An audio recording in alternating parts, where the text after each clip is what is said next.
इस आम चुनाव के अंदर हमारे सारे साथी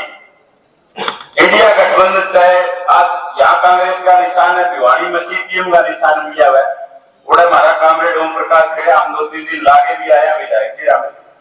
तो ये जो गठबंधन बना, ये बीजेपी सरकार जिसने किसानों के ऊपर तानाशाही करने का काम किया, जिसने किसानों के 700 आदमियों की शहादत कराने का काम किया, चाहे हमारी बहन बेटियों की इज्जत के साथ जिसने खिलवाड़ करने का काम किया, चाहे हमारे सरपंच जिसने पीटने का काम किया, जिसने पंचायती राज को ध्वस्त करने का काम किया, उन सब सवालों का जवाब एक ही है कि इन लोगों को एक एक वोट की चोट से इनको हार फेंकने का काम हम लोग करेंगे। और जो एक संयुक्त मोर्चे का आह्वान है कि जो आदमी बीजेपी को आएगा उसको वोट देंगे। और यहाँ की स्थिति ये है कि यहाँ अनिल मान जो कांग्रेस के उम्मीदवार, इंडिया गठबंधन के उम्मीदवार है, हम अपना पूरा साथ और सहयोग उनको दे रहे हैं और उम्मीद है कि पूरे बड़े माध्यम के साथ आज आप एक एक साथी की जिम्मेवारी बने और मजबूती के साथ हमने 5-7 दिन अपनी लड़ाई लड़नी है और बीजेपी सरकार को हरियाणा से उखाड़ उठाएंगे। और रही बात आप लोगों के काम करने की, तो ये बोला था हमें अरमान साहब ने भी सिखाते, हम समझदार हो इस बात ने, पूरे ये सारे दरी ठानिए दरी बिछाइए विधायक थे हमारे तो याराना से दादा तो भी ईसाई है, हमारा जो कोई युवा साथी है तो भी ईसाई यारान है, जो हमने 2-3 महीने एक ही तरीके पर बैठ के काटने का काम किया और बड़ी बड़ी लड़ाई सरकार भाजपा सरकार के खिलाफ लड़ी, जिससे किसानों और मजदूरों को इस क्षेत्र में करोड़ों रुपए का फायदा हुआ। चाहे पानी की बात रही तो भी यही बूढ़े बुजुर्ग साथी मेरा मार्गदर्शन करते हुए हमारे साथ कंधे से कंधा मिला कर खड़े। मेरे इतने दिनों से तमाम साथियों ने तो मेरे को एक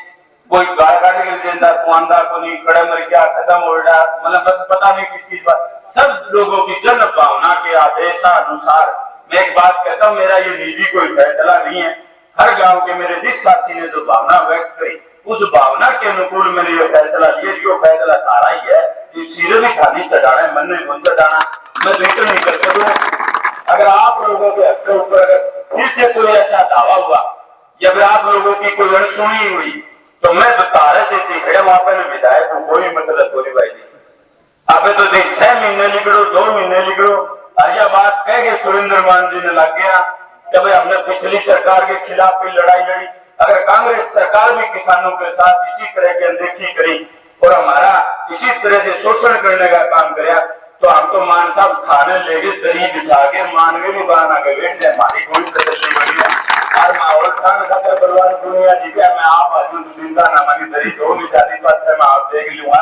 तो आप इतने हताश है निराश होने एक बार तो बड़ी मजबूती के साथ आप सब लोगों को इस बीजेपी सरकार को सबक सिखाना है। अगली लड़ाई के लिए आप तो यूं संचित रहेंगे नहीं, आप एमएलए एमपी अपने पहले से कानून तो एमपी का काम हो गया बदलाना,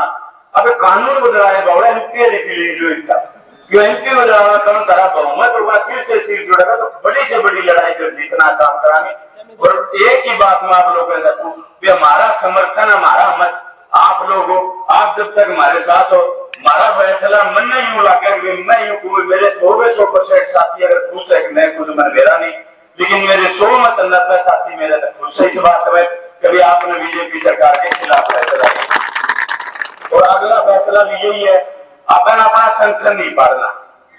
अगर किसी साथी को कोई नाराजगी और हताश और निराश हो जाए क्यों एमएलए सत्ता में बैठे ये मेरा कई बार थोड़े घना गर्रा भी आ जाए गुमान भी आ जाए तो आप ठीक कर लेंगे, जो इकट्ठे हो आगे तब चिंता ना मानियो, वोटड़ा कांग्रेस ने दे दी और बीजेपी ने दावत कर दियो। हरियाणा के अंदर बड़ी मजबूती के साथ आप लोगों को कांग्रेस की सरकार बनानी और ये सत्ता परिवर्तन करना है।